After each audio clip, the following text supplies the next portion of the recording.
Tapos sa editing, nung sabi ko, ang dami pa nang hindi kailangan. So, yun. So, yung mga ganun ako na-unlearn ko. Ikaw, same.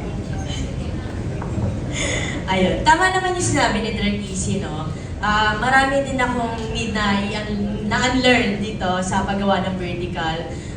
Yun nga, kasi ako rin, as a filmmaker, mahilig ako sa mga slow burn na drama. Ganun. With this vertical, kailangan paspasan eh. Kasi kailangan mo siya makwento in 1 to 3 minutes. So, ayun, kailangan pasok agad ng drama, pasok agad ng intensity. So, ayun, as much as maraming need i-unlearn, marami rin naman natutunan sa paggawa nitong vertical na to. Ikaw, Direk Christian.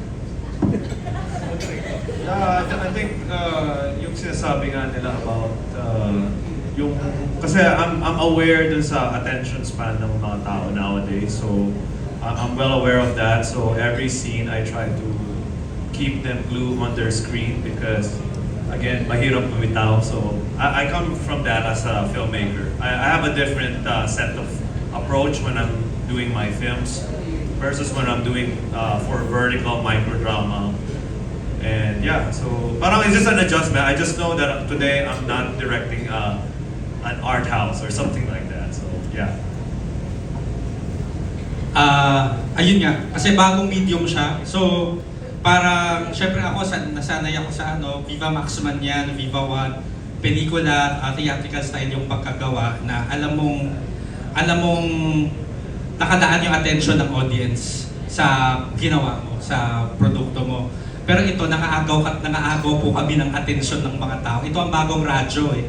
Ito yung tipong naglalabas si nanay, kailangan mo siyang maagaw mula sa ginagawa niya at maagaw din mula sa mga ibang napapanood niya sa online. So, kung dati sanay ako na gusto ko mga acting na artista ko, subtle, ay walang subtle dito. all out to. And at the same time, ay nga yung sinasabi nila, Direk Easy, Direk Sigrid, yung pacing, iba din yung pacing.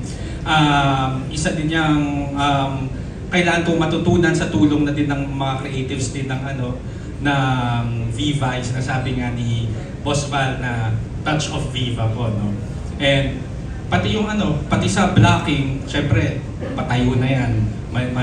Maliit na yung space. So, iba din ang hirap mahirap, challenging, pero masaya makita yung bagong style na kumbaga kung sa Viva Max ang mga artista pinaka-hygiene mo para sa love scene, ay mag-hygiene din kayo dito dahil ang tayo ninyo ganyang kalapit din sa isa't isa para magkasya lang dito sa vertical frame. So, ayun po, ang daming mga masasayang unlearnings and learnings na natutunan namin dito sa bagong format ng drama. Direk Ayan.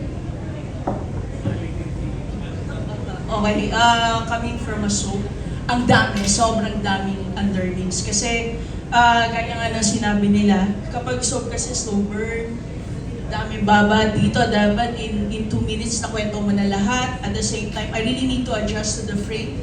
At the same time, dito, kailangan talaga kitang-kita with a small span of time na naibigay na ng artista yung gusto mong sabihin. So, very challenging for a director. But bilang bago sa vertical, maraming natututunan dito. Yun lang po at maraming salamat. Thank you Good for luck that. to your project. Thank you. Great question, Nikki Wang. Maraming salamat po. Yep, that was Nikki Wang from Manila Standard. Secondly, we have Alan Sancon ng Stars Photo. Hello, congratulations. Mukhang kaabang-abang yung mga movie, no? Talagang mga intense. Pero tanong ko lang, aside dun sa mga director na na-challenge sa paggawa ng film ng vertical, I just want to ask naman yung artist, what are the challenges you encounter?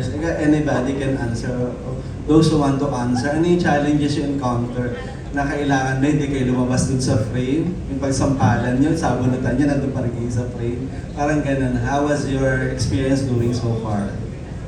Sige ako na. Dahil ako'y matanda, ako na. Hindi, ako naman. First time ko pong gumawa ng vertical and ako marami akong expectations. Paano ba? Kasi ako pag gumagawa ka sa mga project, talagang inaaral ko yung script and kung paano ko ibabato yung mga lines. So, yung pagdating ko sa set naman, kinausap na Direk Christian na, ano to, vertical to, OA yung mga kailangan ibigay mo, hindi pwede yung subtle lang, ganyan. So, first take yun na yung ginawa ko. Nag-adjust po talaga ako kasi iba yung inaral ko sa sarili ko as bilang artista dun sa script, sa hinihingi ng director. Siyempre, ibibigay ko yung kung ano hinihingi ng director. So, hindi naman ganun kahirap mag-adjust kasi lahat naman kami siguro, lahat nga nagtitiktok yan eh. So, alam nila. Nagre-reels yung mga yan. So, alam nila kung paano sa screen ng vertical. Ang challenge talaga sa mga directors kasi iba yung shot nila pagdating sa work nila. Awan sila, wide sila, portrait ba? Ay, hindi.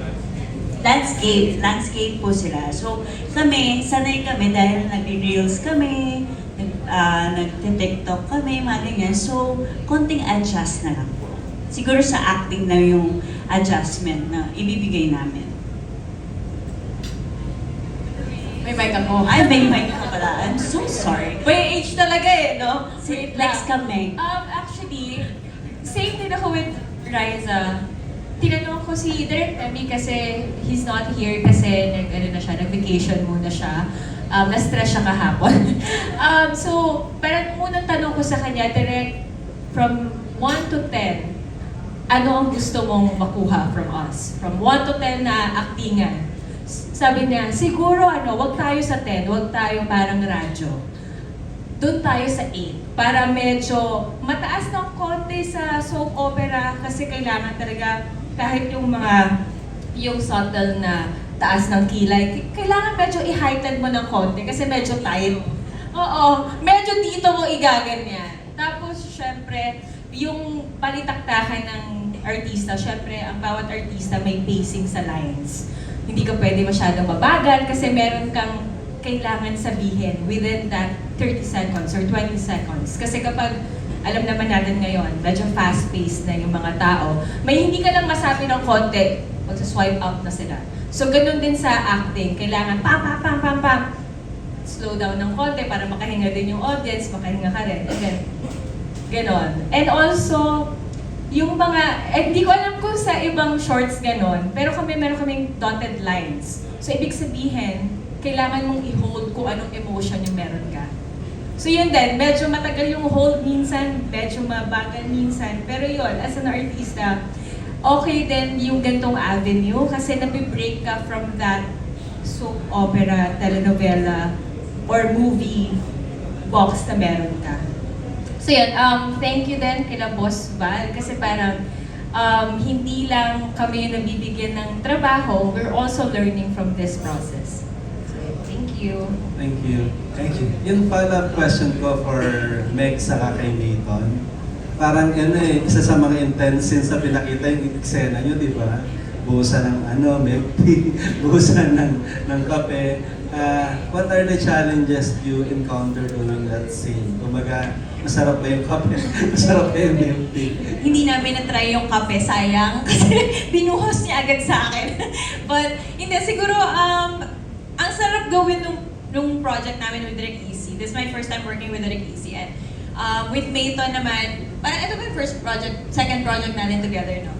So, sobrang na-excite ako kasi nung ginagawa namin to, siksik talaga yung kwento. As in, kung sanay ka na may pahinga ka na, yung parang easy lang yung eksena mo, hindi. Ito, every scene ata, parang pagod ka talaga. Talagang pinukpok talaga kami ni Direk Easy dito, which excites me also kasi ngayon lang din ulit ako bumalik sa pag-arte talaga.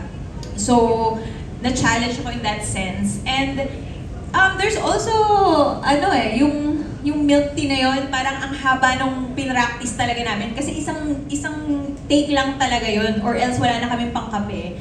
So, yeah. Hindi pwede magkamali. So, very important talaga yung communication. Before we shot this scene, talagang Meg and I really talked how we're gonna do it properly.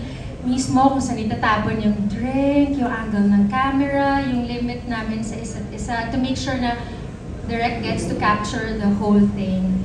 So, communication is very important. And like what she said kanina, we can't do it again. Or else maliligo ulit kami, makeup ulit, tas ano. But honestly, I was very, very nervous kasi syempre Meg is, she's more experienced than me. So, talagang humihingi ako sa kanya. Oh, she's not. She's super bait, pero talagang lagi kami nag-uusap. Lagi ko siyang tinatanong, lagi ko siyang hinihinga ng advice sa bawat eksena na ginagawa namin. And she's very generous. She makes me feel comfortable, but at the same time, she boosts my confidence. Kaya, naiiyak na siya. Thank you. Congratulations. Looking forward to do new kind Thank you of po, thank you. film. Thank you. Thank you for those answers. Maraming salamat din kay Alan Sancon.